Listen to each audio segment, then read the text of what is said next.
প্রথমেই থাম্বনেল আর টাইটেলের লেখা দেখে আপনারা হয়তো বুঝতে পেরে গেছেন যে ভিডিওটা কী নিয়ে থাকছে। হ্যাঁ বন্ধুরা, আপনারা ঠিকই বুঝতে পেরেছেন। নমস্কার, আমি প্রীতম। আমি আবার চলে এসেছি নতুন একটা ব্লগ নিয়ে প্রীতম ফোকাস চ্যানেলে। এখন আমি যাচ্ছি নৈহাটি স্টেশনে। তো নৈহাটি স্টেশন থেকে ব্যান্ডেলের ট্রেন ধরে ওখান থেকে আমি হাওড়া হয়ে বাড়ি যাব।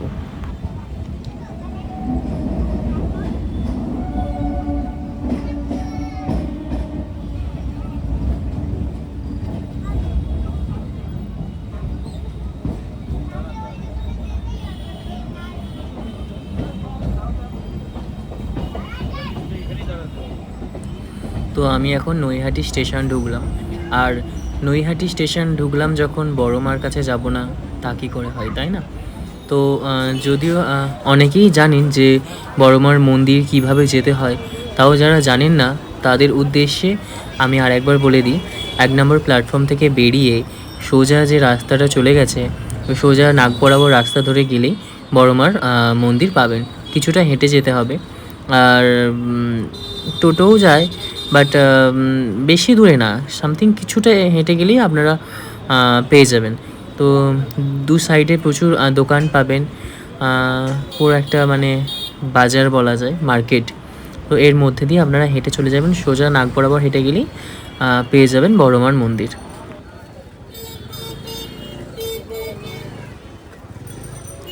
তো মন্দিরের সামনে এরকম একটা মিষ্টির দোকান পাবেন, যেখানে বড় মায়ের অনেক চিত্রপট আছে। আর সামনেই মহাদেব দাঁড়িয়ে আছেন, মহাদেবের একটা মন্দির পাবেন ছোটো মতন, খুবই সুন্দর মন্দিরটা। আর পাশেই আছেন বড় মা, নৈহাটির বড় মা। তো যদিও ওই দিন আমার ভাগ্যটা খুব খারাপই ছিল, কারণ আমি বড় মার দেখা পাইনি। 8টার মধ্যেই মন্দির বন্ধ হয়ে যায়। তো আমি গিয়েছিলাম 8টার পর, যদিও আমার একটু রাত হয়েছিল যেতে। তো কী করা যাবে, আর এখানেই লেখা আছে দেখতে পাচ্ছেন, নৈহাটির বড়কালী পূজা সমিতি ট্রাস্ট। তো এই গেট দিয়ে ঢুকে আর পাশে যে একটা বড় কাঠের দরজা আছে ওদিক দিয়ে বেরোতে হয়। আর এটা হচ্ছে বড় মায়ের মন্দির। জয় বড় মা। তো ওখান থেকে বেরিয়ে সামনে গোপালের ড্রেস বিক্রি হচ্ছিলো, কয়েকটা দোকানে গিয়েছিলাম, কারণ সামনে যেহেতু জন্মাষ্টমী। তো এই দোকানে খুব একটা ভালো কালেকশন পেলাম না। তো এখানে একটু দেখলাম, বাট মোটামুটি কালেকশন, খুব একটা ভালো কালেকশন ছিল না এই দোকানে। মানে আমি যেরকম আর কি মানে ড্রেস চাইছিলাম মনের মতো, তো সেরকম ড্রেস এখানে ছিল না। তো এখান থেকে বেরিয়ে পাশের আর একটা দোকান ছিল, সেখানে বেশ ভালো ভালো কালেকশন ছিল। তো সেখান থেকে আমি কয়েকটা ড্রেস নিয়ে নিলাম। আমার ছোটো গপুর জন্য 2টো ড্রেস নিলাম, আর মাসিমণির যে গপু আছে ওর জন্য একটা বড় ড্রেস। তো দেখতেই পাচ্ছেন এখানে বিলিং করছে। তো এই ড্রেসগুলো আমি নিলাম। আপনারা কিন্তু কমেন্টের মাধ্যমে জানাবেন যে গপুর ড্রেসগুলো কেমন হলো। আর গপুর জন্য নিয়েছিলাম, ছোটো গপুর জন্যই নিয়েছিলাম একজোড়া বালা আর একজোড়া নূপুর। তো এই ভিডিওটা আমি করতে পারিনি, কারণ আমি এটা অন্য একদিন গিয়েছিলাম দোকানে।